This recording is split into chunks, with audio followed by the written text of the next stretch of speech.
Israel and say to them, this is the thing which the Lord has commanded, saying, whatever man of the house of Israel who kills an ox or lamb or goat in the camp, or who kills it outside the camp and does not bring it to the door of the tabernacle of meeting to offer an offering to the Lord before the tabernacle of the Lord, the guilt of bloodshed shall be imputed to that man. He has shed blood, and that man shall be cut off from among his people. Verse 5, to the end that the children of Israel may bring their sacrifices which they offer in the open field, that they may bring them to the Lord at the door of the tabernacle of meeting to the priest, and offer them as peace offerings to the Lord. And the priest shall sprinkle the blood on the altar of the Lord at the door of the tabernacle of meeting, and burn the fat for a sweet aroma to the Lord. So the Lord is saying, this is not only how I want to be worshiped, this is where I want to be worshiped. You cannot worship me wherever you want, in any way you want. You cannot approach me on your own terms. The way you approach me will be exactly this way and in this place. And if you do not, you will be cut off from the people. God takes the worship of Him very seriously, and He's going to give the Israelites the instructions and the commands as to how it is in the newly built tabernacle that He will receive their worship of Him. Verse 7, they shall no more offer their sacrifices to demons. What? They shall no more offer their sacrifices to demons. You mean the Israelites were involved in demonic or satanic devil worship? Yes. Goes on to say, after whom they have played the harlot. This shall be a statute forever for them throughout their generations. Also, verse 8, you shall say to them, whatever man of the house of Israel, or of the strangers who dwell among you, who offers a burnt offering or sacrifice, and does not bring it to the door of the tabernacle of meeting to offer it to the Lord, that man shall be cut off from among his people. Again, this is how I want to be worshiped. This is the way I want to be worshiped. This is where I want to be worshiped. And I will forbid you from continuing to worship demons as you have heretofore. You bring it to the tabernacle. You bring the sacrifice to the Lord. It has to come to and through the high priest. And you're going to stop worshiping demons. Or if you continue to worship in the way that the Egyptians worshipped, you will be cut off from your people. Verse 10, and whatever man of the house of Israel, or of the strangers who dwell among you, who eats any blood, I will set my face against that person who eats blood, and will cut him off from among his people. For the life of the flesh is in the blood. And I have given it to you upon the altar to make atonement for your souls. For it is the blood that makes atonement for the soul. Therefore, verse 12, I said to the children of Israel, no one among you shall eat blood, nor shall any stranger who dwells among you eat blood. Whatever man of the children of Israel, or of the strangers who dwell among you, who hurts and catches any animal or bird that may be eaten, he shall pour out its blood and cover it with dust. Verse 14, for it is the life of all flesh. Its blood sustains its life. Therefore, I said to the children of Israel, you shall not eat the blood of any flesh, for the life of all flesh is its blood. Whoever eats it shall be cut off.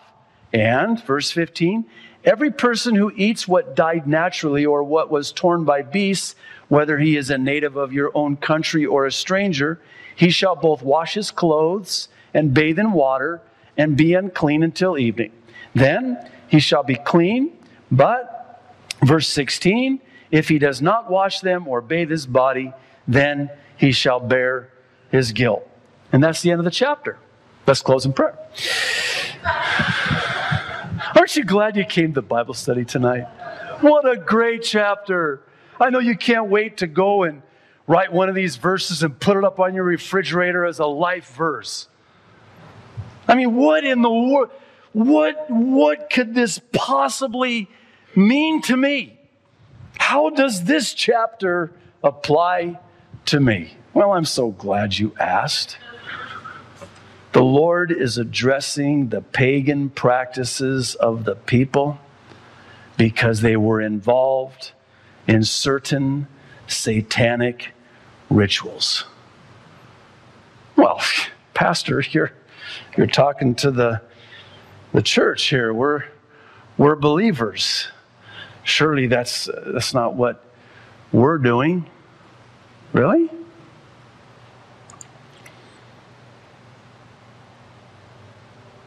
You may not be drinking blood, are you? But you might be offering sacrifices of pagans to demons.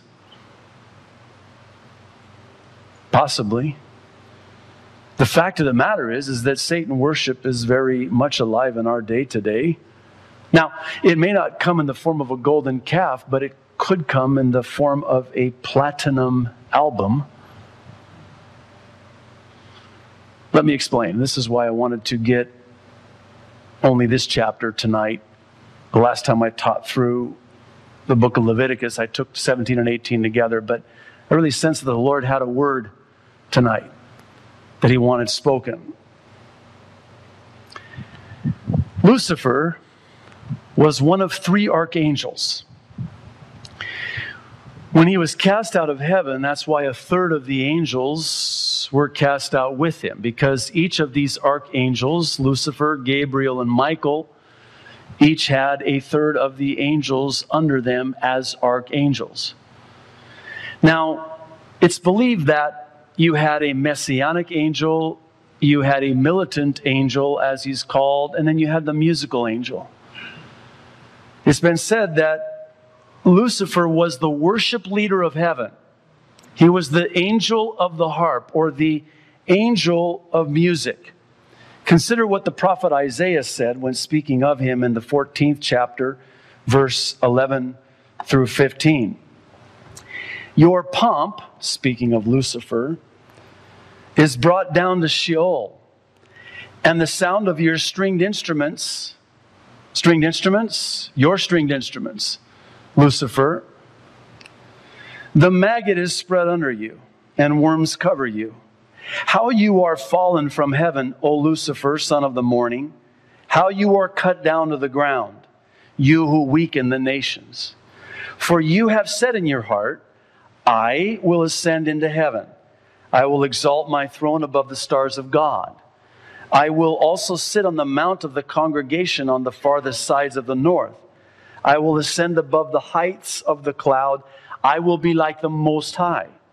Yet you shall be brought down to Sheol, to the lowest depths of the pit. See, what happened was Lucifer, as the worship leader, became proud. And he exalted himself. And he wanted the worship for himself. Satan, from the beginning, has always desired to be worshipped. And he does get his worship. Now, here on earth, when he was cast down to the earth, Ezekiel 28:13 says, you were in Eden, the garden of God. Every precious stone was your covering. The sardius, topaz, and diamond, beryl, onyx, and jasper, sapphire, turquoise, and emerald with gold. The workmanship of your timbrels and pipes, musical instruments, was prepared for you on the day you were created. Because, Lucifer, you were created to worship. I'm about to make a statement that I'm sure maybe most, I hope, if not all of you are familiar with, but do you realize that you and I were created to worship God? Do you realize that when we're with Him for all eternity, you know what we're going to be doing? We're going to be worshiping Him for all eternity. My goodness, are we ever going to get tired? No way. The creations are before the throne day and night, singing, worshiping Him. Worthy, worthy, worthy. He's going to be worshiped. We're going to worship Him. He created us to worship Him. I'm going to take it a step further. You and I have to worship. We have to, because that's how we are wired. That's how our Creator created us. He created us to worship. You're all familiar with that Bob Dylan song. You got to serve somebody. It's either it's either God or it's the devil. But you've got to worship somebody. You're either going to be worshiping God or you're going to be worshiping the devil, but you're not going to be worshiping both. You cannot. You cannot serve two masters. You'll either serve the one and hate the other. But you cannot. Jesus did not say you should not. It's a good idea if you did not. No, He said you cannot. It is an impossibility. It's either one or the other. See, so we were created to worship Him. And one of the ways that we express His worthship, which is where we get the word worship, worthyship, He is worthy of our worthship, you see. One of the ways that we do that is through music. What we just did here before the study tonight, we worshiped Him using music. Now, there's a problem. Music is very powerful. Music has a very powerful effect on the brain. And Satan knows that. Now, music is not immoral or moral. It's amoral. It's neutral. In other words, it's how that music is used. But did you know that Lucifer is worshipped vis-a-vis the music and entertainment of today because of the effect that music has on our brains? Do you know the only time you're using both sides of your brains is when you're singing or when you're listening to music? Do you know that music has certain chords in concert with certain tempos and rhythms that actually unlock certain parts of the brain? Newsweek, a number of years ago, did an article on music and the brain, and said scientists are finding that the human brain is pre-wired for music. You know, music's a drug. Music is so powerful, the effect that it has on our brain should never be underestimated. Now, factor in the fact that Lucifer was the angel of music, the worship leader in heaven, and he's staying with what he knows and wants to be worshiped. Do you realize that every time you go to a rock concert, well, not you, the pagans, when they go and worship at these, rituals, well, they're worshiping Satan. That's how Satan receives the worship he's always wanted. When they're singing, when they're doing their worship music, only it doesn't glorify God, it glorifies Satan. Now, I have to warn you that some of the material I'm about to show you is going to be a little bit disturbing. But I have to say this. I have to say this. See, I think, like the Israelites, we can be guilty of worshiping demons.